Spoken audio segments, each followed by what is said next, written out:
Hi, welcome to Mid-American Gardener. I'm Jennifer Nelson, in for Tanisha Shade Spain. So you all know we are live, so please call in with your questions at 217-333-3495. We've got a great show planned for you, so let's meet our knowledgeable panelists tonight. First, we have John Bodensteiner.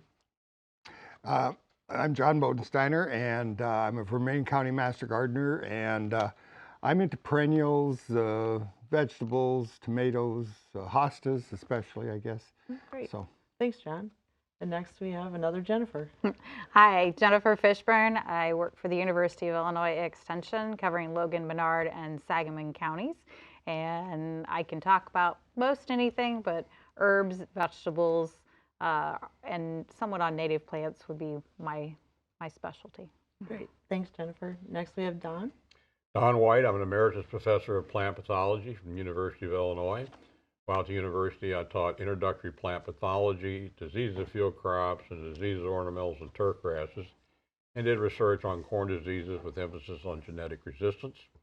When I retired, I became a master gardener, which has been kind of enjoyable for me. And I can try any of your questions on diseases. Oh, great. Thanks, Don. Just a reminder, we are live tonight, so make sure you give us a call, 217-333-3495, and we are waiting to take your calls. But while you guys call us, we're going to share some show and tells for you tonight. And first, John's got a really interesting show and tell for us. yeah, the first thing I brought in is we've been getting a lot of calls in Danville. We had some rain, and all of a sudden, and with all the dead trees around, a lot of these things have been creeping up in the lawns. This is one of those that's called honey mushroom. We think this one is edible, but unless you're an expert, I would not eat ever a mushroom. All mushrooms are edible once, but Good word of advice. this is one of the books that I really do like. It's specific for Illinois, and it does a really good job as far as identifying nice color pictures, but always consult and never eat. Speaking of deadly things, this is white snake root, and it's blooming right now, and it's deadly to cows, horses, and this is the plant that they believe killed Abraham Lincoln's mother because she was drinking so much cow's milk, and the cows were eating the snake root. So if you see this in your pastures, I would get rid of it and or move your cows or horses. Okay. Thanks, John. And Jennifer, what did you bring for us? So I brought a purple cone flower. This is what the flower looks like. They have started to fade away for the most part at this time of the season. But what I really wanted to point out is the dried foliage of dried flowers that you are left with during the season. Just a reminder to folks, don't get too anxious about cleaning out your flower beds. If you do have disease material, that's one thing you might want to get rid of. But if it's just aesthetics, we would advise you, or I would advise you, to leave things like your purple coneflower so that the finches can enjoy that throughout the winter, and your grasses will be nice for winter interest. So don't get too anxious to get those gardens cleaned off. Yay, less work. I like the sound of that. And the goldfinches really do like that. Oh, yeah. They do. Don, you had a question you wanted I had to a question answer. I wanted to cover. I did bring show and tell, but I got a question I want from Glenn. It's a growth at the bottom of a hickory tree, and you can read it if you're fast. And first slide. What you see, he's got the growth of a fungus at the base of a hickory tree. There we go. And next one. And what this is Ganoderma, and it's fairly common disease. It most severe probably on honey locusts, maples, and sometimes on oaks. Next.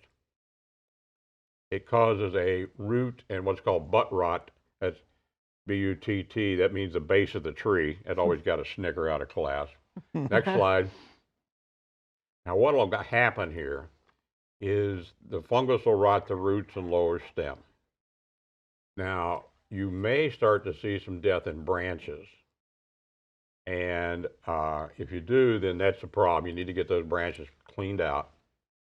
The big problem can be you could have root lodging of the plant where during windstorms it'll fall over because it's got a weak root system. But you're wise if you can reduce the upper growth of the plant, and you might want to try fertilizing the plant. Just go ahead and bore in and put fertilizer in. That'll keep things going a little bit longer. And I've seen several of these that I drive by on the way into campus that have been there for more than 30 years, and they're still doing all right. And there's a whole bunch of honey locusts on campus, and some of them are still there. So they're not instant goners. They're not none of instant this. goners. Okay. I've got a oak tree that's had nice growth on the bottom of it, and it's huge. Huh. Interesting. Thanks for the information. I always thought that they were pretty well on their way out. If that Well, showed yeah, up. but you know, all these things are going to die sometime. True, true. That's kind of philosophical for tonight. But I brought a show and tell tonight. I brought tropical milkweed. And so unlike our native milkweeds that are hardy here, this is not hardy here. And also unlike our native milkweeds, this is still flowering really prolifically. Like my native milkweed flowered a couple months ago and is all done and has pods on it. But this is just going strong. Been watching a lot of monarchs making their way through the migration, and they're stopping off on here. So I'm really glad that I planted this year.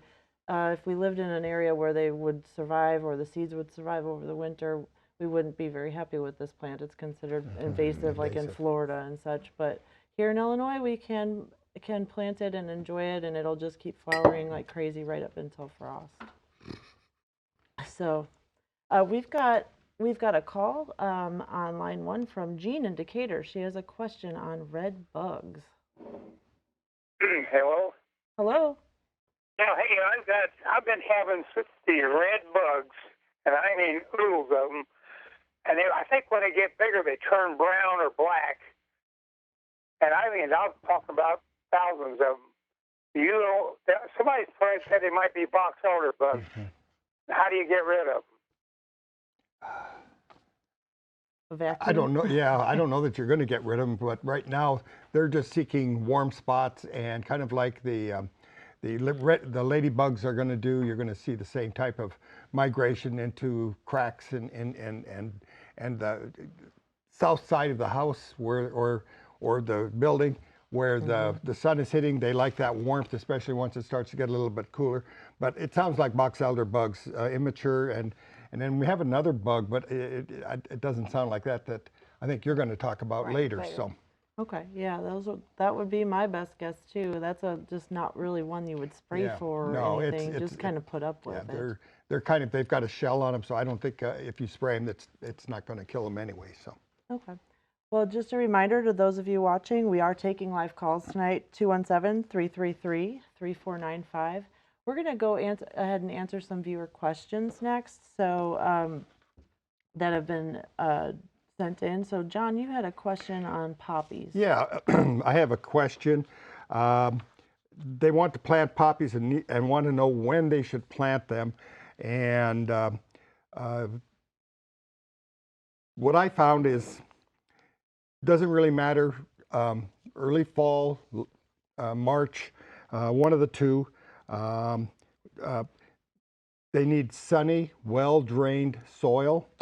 And probably the one thing that most people make a mistake with is that they cover them up deep and they need light to germinate. So if that's a problem, you can sprinkle them on and just put a very light coating and then water them in well and just keep them moist so that they don't dry out.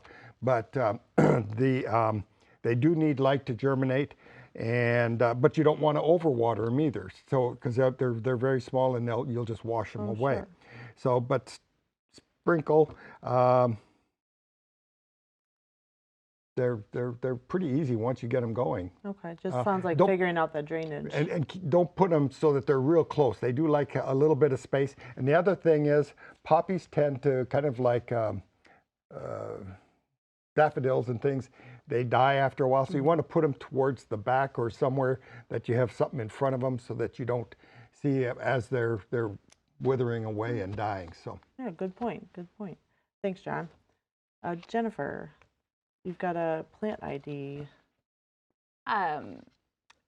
Elizabeth wants to know a plant ID here, and it starts to look like corn stalks until it got the bloom, and then it had pods. So you can see from the picture here, that's what the pods look like, and then the flower is an orange flower or just reddish flower. So this is blackberry lily. It is actually a type of iris. It'll grow about 2 to 3 feet tall. It likes full sun location. It will bloom from July to August, and it likes moist, well-drained soil. And I have a show and tell for the group of the seed pods, and this is where it gets its name. It's called blackberry lily, and the seeds look like a cluster of a blackberry They on sure it. do. But it is an iris, so it does not like wet feet. It likes to be moist, but not wet. And I can attest to the fact that when they find a spot that they like, they spread pretty prolifically from those blackberries. And if you, the seeds will shatter to the ground and they will self-sow. So if you want to prevent that at this time of year, tar those off before they shatter to the ground. Yep, good point. Thanks, Jennifer. Don, what else did you bring here? Yeah, I've got a show and tell now. This is tar spot on maple, and it's kind of a favorite disease of mine because it's nice and showy. It occurs on Norway maple, silver maple, and red maple. I don't think it causes any real damage to the plant. It might scare some people.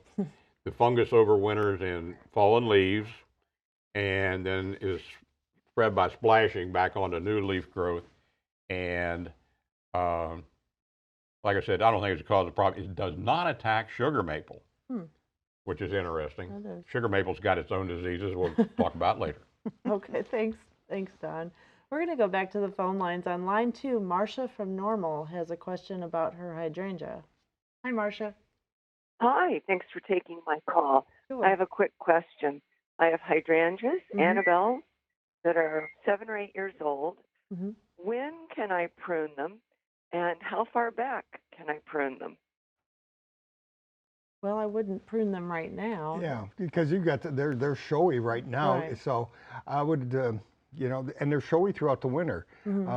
Sometimes the snow, if you get a lot of snow, they'll knock them into the ground. But I usually wait till spring, and then as far as how you can trim them, you can, you know, if they're really lanky and thin, I usually prune them to the ground, and then keep you know, let them come from the ground. It's one of those that you don't have to worry about the Annabelles as far as whether because they're going to come back no matter what. They're going to bloom on whatever comes Right. up in the spring. And- Some people complained about the rain we had this spring and them kind of flopping open because they grew so fast Yeah. and so much in the spring. The one strategy I read was in the spring to not cut them clear back to the ground, but maybe leave 18 or 24 inches. And the reason for that, then you're going to Get have some that more- woody stem yeah. from last year that gives so you you'd a have little bit more structure. support. Yeah. Yeah. So Well, hopefully that answers your question, Marcia. So just hold off. We're all about less work today's episode. Hold off until the spring and cutting those back and enjoy them this winter. So thanks for calling. Bill has a question from Bloomington on dealing with black knot. Hi, Bill. Hi there. Thank you very much. Appreciate you listening to my question here. Been trying to deal with black knot on a Canadian cherry tree for quite a few years now. We've had it commercially sprayed with copper sulfate. No luck there. We've tried manually cutting the knots out. That works kind of okay, but the tree does not look that great. Wondering what to try next. I've told the sprayer, the commercial outfit, to stop spraying it. I'll just continue to try and cut out the knots. What do you recommend? Okay, so black knot in a cherry tree. He's had copper sulfide sprayed. Any advice here? The best way to do it is just either live with them or cut them out. Okay. You know, and really they don't do a lot of damage to the tree. Okay. So Just you know, just keep maintaining it by yeah, keep pruning it maintaining out. the tree, and I go ahead and cut them out if you can get to them. Okay. And if it becomes distorting, then Yeah, and find something else to go in that spot. okay. Okay. So not a whole lot of things to recommend to control it, but just by pruning it out. yeah. Okay. But Thanks. usually on the copper sulfate and things like that, you can't get good enough coverage. True. Okay. Well, thanks. Bill, sorry we don't have better options for you, but if you can keep up with pruning it out, you may have a shot there. We're going to go for another round of questions. And so, John, what was the next question Okay, you I've had? got a question on morning glories. Asked about morning glories were not blooming. That her morning glories are not blooming, and the panel was stumped. I have the same problem planting morning glories as usual. We are enjoying amazing lush vines, but a total of 5 blossoms and 4 different trellises. Well, I did some research because I figured, well, if this is the second time around, the biggest thing that they said is morning glories do not like to be pampered. They like to be abused. Do not fertilize them. Do not overwater. They do like full sun. They are deep rooters, so we didn't have full sun this spring. It sounds like her plants are looking really beautiful, but if you're over fertilizing, I wouldn't fertilize them at all, and that should get you some blossoms, because plants kind of think, hey, I'm doing wonderfully. There's no need for me to propagate, so I'm not going to put any flowers out, and we're doing fine the way we are. And in that case, and this spring, like I said, was cool, cloudy, and that could be another reason that they had limited flowers. Sure. So threaten them a little bit. Threaten them, Okay. abuse them. Abuse them. That's a great suggestion. Thank you. Jennifer, what was the question you had next? They would like a bug identified. They found it in their overgrown wildflower bed. I like that illustration. So the insect, as you can see here, is on a milkweed plant. So that's a good indicator for us to know what that is. That is a milkweed bug. They are a piercing sucking bug, which means they suck the sap out of the stems, leaves, and seed pods of the milkweed. As far as options for control, the best one is to live with it. The second one would be sanitation. The adults do over winter, so make sure you clean up the area to remove anything they might be able to hide under. And if you want to try to control them, that you could also use insecticidal soaps, but make sure you're covering all of the insects on the plant. Okay. Well, thanks, Jennifer. Now, Don, did you have another question? Yes, I had a question on a beautiful maple tree that is showing some reddening on the edge of the leaf. And what we've got this year, if you can show the slide, is that it's starting to show a scorching pattern. And a lot of times this indicates something wrong with roots, or it might just be because of the drought. Mm-hmm. So what I would suggest to them is that next year, this thing should be all right. One thing they do need to consider is the potential for watering these maple trees in droughts like we had in a lot of places in Illinois. They're shallow rooted, and they don't really do well when they don't have water and they're competing with the grasses. Sure, sure. And then what will happen if you get this next year, I would think about fertilizing, and you may, if it starts to get even a yellow color to it, it might be iron deficiency due to pH problems. Okay. So there's lots of things that can happen there, but I kind of suspect this year it's the environment and the drought. Oh, sure. Well, and a lot of people are hearing you say drought and say, drought? What drought? We had this crazy wet spring where it wouldn't stop raining. Then it stopped. See, and the problem with the wet spring is a lot of trees, the fine roots on the drip line rotted away, and then all of a sudden it turned really dry, and they didn't have a chance to grow those back, and therefore they one were extreme suffering. to the other. Yep. So drought can come in many forms. Okay. We're going to go to line 2. Doris in Springfield has a question. Oh, one of my favorites. Killing Creeping Charlie. Hi, Doris. Hello. Hello. Thanks for taking my call. And I would like to know if there's anything that will kill Creeping Charlie. Oh, that is the $1 million question. Well, the first thing to address is what are the soil conditions? Why is it growing there? Most generally, you're going to find Creeping Charlie growing in a shaded areas where it's going to start to semi-shaded area. where your lawns can't compete as easily. So determining why that's happening is the first key, maybe compaction of the soil as well. And then I know you're not going to want to hear this, but creeping Charlies are actually good for the pollinators, the flowers are. So if it's in a space you can live with it, it just makes a nice kind of ground cover, even though it's not something we desire. As far as killing it, either of you guys have a suggestion? Well, when we moved to Urbana, what I would do every Thursday, I'd load up the sprayer and walk around our yard and spray it with Weed Be Gone. Okay. 2,4-D. And 2,4-D, and after about a year and a half, eventually it went away. Fertilize the grass, mow it high. Mm-hmm. Mowing high really helps because it helps shade out the creeping Charlie. And mowing high is a good practice because it also keeps the crabgrass seeds from germinating.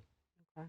So, I found that in the spring, if a very small area, you get down on your hands and knees and pull up, find it, and it'll just pull right out of the ground because the soil is not compacted and the roots can't hold it in, and you can get rid of a lot of it. The other spray that I used that I had limited was Trimec, which is a triple. There's 3 different, and again, you have to reapply, and be very vigilant on it. And all the things you said was, if your grass isn't thick, lush, that's where creeping Charlies, you're going to have it. Yeah, and one of the things about creeping Charlie is it doesn't want to move the herbicide into the root, so it's very resistant to that. Now's a good time, really, because it's storing. It's storing for the winter, so get after it now. And if you don't have a lot, you can do the hand control, but you do have to get every single piece of the plant because even this tiny piece of that plant left, it'll take off again. Yeah, it's in the mint family. It's extremely resilient. It smells good when you do work with it. We're going to be able to take one more question from Marianne in Springfield. Has a question about ash. Hi, Marianne. I have 2 trees that I'm losing to the emerald ash borer. Okay. And I'm having them taken out. What do I replace them with that won't be subject to this beast? Well, it depends on your site location that you're looking to put a tree in, and making sure that it's suitable for that space is the first consideration. There is a brochure that the University of Illinois Extension and all the offices carry. It's called Under the Canopy. It's a really nice brochure that it helps you understand what trees you might want to replace it with as far as height and the site location. So I would suggest getting your hands on one of those, because it is possible that you may not want to replace it with a tree that's going to get as tall or as large in that specific spot. So understanding your site conditions, number 1, is important. And we were talking before we went on the air, you might want to try 2 different trees. Don't be diverse in your selection. One of the trees that I've been really liking is ginkgo.